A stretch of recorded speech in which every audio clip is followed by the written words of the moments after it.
AFC Asian cup বাছাইয়ের শেষ match খেলতে সিঙ্গাপুরে পৌঁছেছে বাংলাদেশ ফুটবল দল। ভিয়েতনামের বিপক্ষে সিঙ্গাপুর ম্যাচের প্রস্তুতি ভালো হয়নি বাংলাদেশের। রক্ষণ দুর্বলতায় 3 গোল হজম করতে হয়েছে। এশিয়ান কাপ বাছাইয়ের শেষ ম্যাচের আগে ঘাটতি স্পষ্ট হয়েছে লাল সবুজের। পিছিয়ে থাকা জায়গাগুলোতে উন্নতি করা বড্ড জরুরি। বেঙ্গল টাইগারদের ফিটনেস সমস্যাও প্রকট। সিঙ্গাপুর ম্যাচের আগেই ভুল শুধরে নিতে হবে কাবরেরা শিষ্যদের। শক্তিমত্তা এগিয়ে থাকা স্বাগতিকদের বিপক্ষে 3 ডিপার্টমেন্টের সমন্বিত পারফরম্যান্স দরকার। হামজা, সমিত, জায়ানদের নিয়ে ভালো কিছুর আশা ম্যানেজমেন্টের।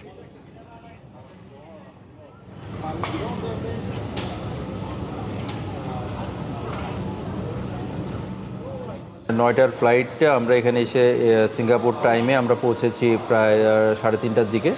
যেহেতু আজকে রিকভারি ডে, কালকে রাতেও ঠিক মতন সবার ঘুমের ক্লান্তিটা ছিল, সেই ক্লান্তির জন্য সবাই আসলে এখন চলে গেছে রুমে। আর আমাদের কোনো এরকম কোনো প্রোগ্রাম নাই।